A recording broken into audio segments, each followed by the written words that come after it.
The NFL offseason just started and teams are already going all in. The biggest move, Ravens trading two first-round picks for pass rusher Maxx Crosby. Now, don't get me wrong, Crosby is a monster. He's one of the most disruptive defenders in football, but giving up two first-rounders for a 29-year-old non-quarterback is a massive gamble for the Baltimore Ravens. And they clearly believe this is their Super Bowl window with Lamar Jackson. But history says these trades rarely work. They rarely work out long term. Meanwhile, the Raiders just jump started the rebuild with two premium picks. We're also seeing aggressive moves from teams like the Rams stacking up on cornerbacks, the Chiefs signing running back Kenneth Walker III, trying to jumpstart their offense. But the big theme of the offseason, teams are either pushing all their chips in or stacking draft picks for the future. And the teams that usually win in the NFL, they're the ones that keep those picks.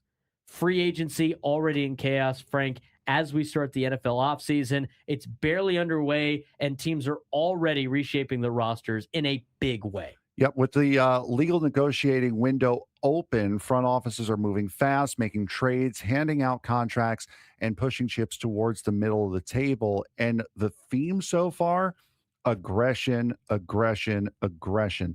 Several contenders going all in to maximize their championship windows, while rebuilding teams are stockpiling picks and cap space for the future. So far, the headliner of these moves, as you had mentioned before, the Ravens swinging big as they made the biggest move early in this window with the blockbuster trade, sending Maxx Crosby from the Las Vegas Raiders to the Baltimore Ravens for two first-round picks.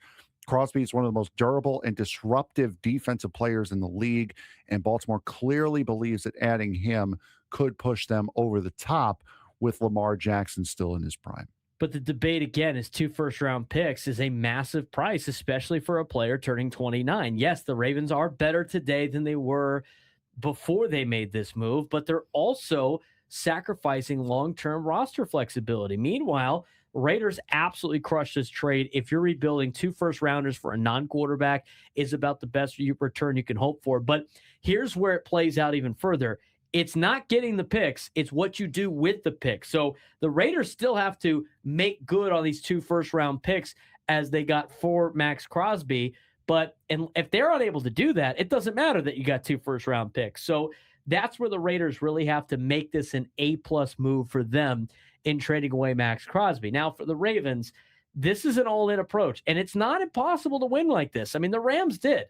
The Rams really set the precedent for we're going to trade away our entire future of draft picks to win a Super Bowl. And everybody thought, myself included, oh, they're going to be bad after that because they're not going to be able to replenish all of the players that are veterans now aging off their roster that they traded all these draft picks for. But then sure enough, they've been competitive since then. They've went to another Super Bowl after that. So for the Los Angeles Rams, they really set the precedent that you can be a Super Bowl contender even without the draft picks, but you got to hit on all of these moves, and it's a big risk for the Baltimore Ravens. But speaking about the Rams and speaking about going all in, they went all in on defense. Yeah, they're clearly pushing their window with Matthew Stafford.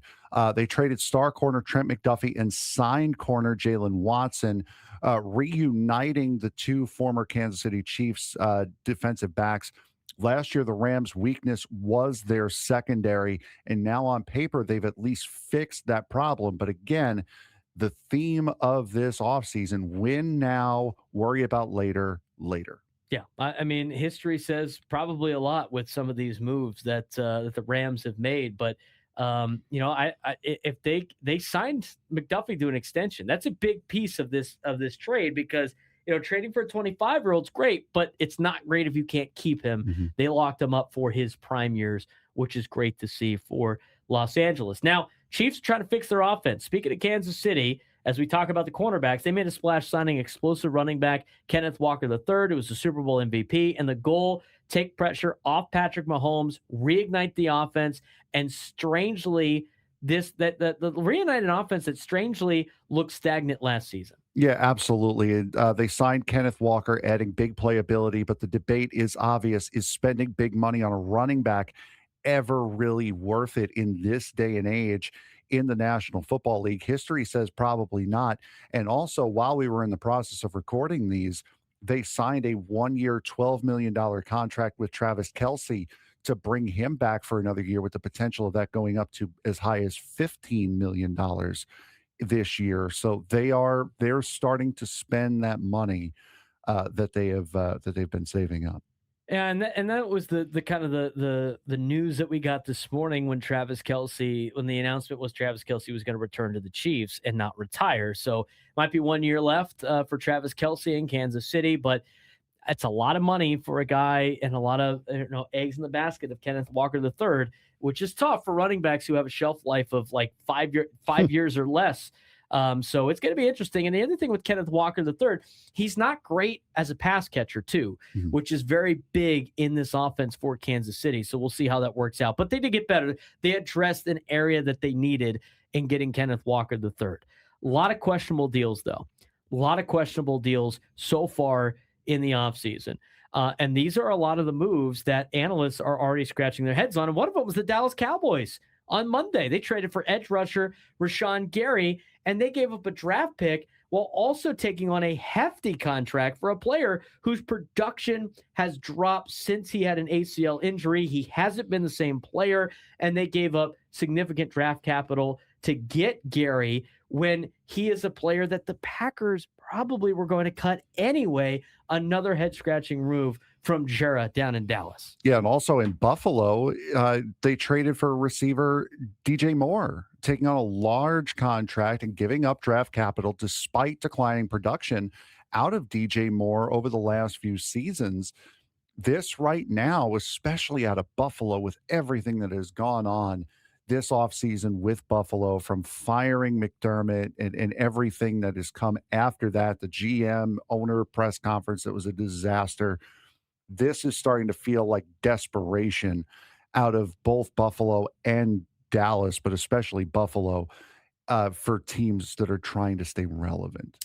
Yeah, you try to give some offense to Josh Allen, which is fine, but DJ Moore costs a pretty penny for a guy that's also declining in production. He's coming off of his worst statistical year in his career. You're not getting Carolina Panthers DJ Moore. You're getting a Chicago Bears DJ Moore that didn't get a lot of targets, didn't get a lot of offense, didn't have a lot of yards receiving, had only 6 touchdowns. Yeah, it's going to be an upgrade for what you had, but you gave up a lot for a guy that's not a number one. And here's what we're learning early in this free agency cycle. Teams are splitting into 2 categories: contenders going all in, or rebuilders stacking draft picks. And there's not much middle ground anymore. And in today's NFL, the teams that win consistently are usually the ones that protect their draft capital and build around young talent, not the ones trading multiple first-round picks for veteran stars and aging players in the National Football League. So the more offseason news we get, the more we'll pass your way on our NFL updates.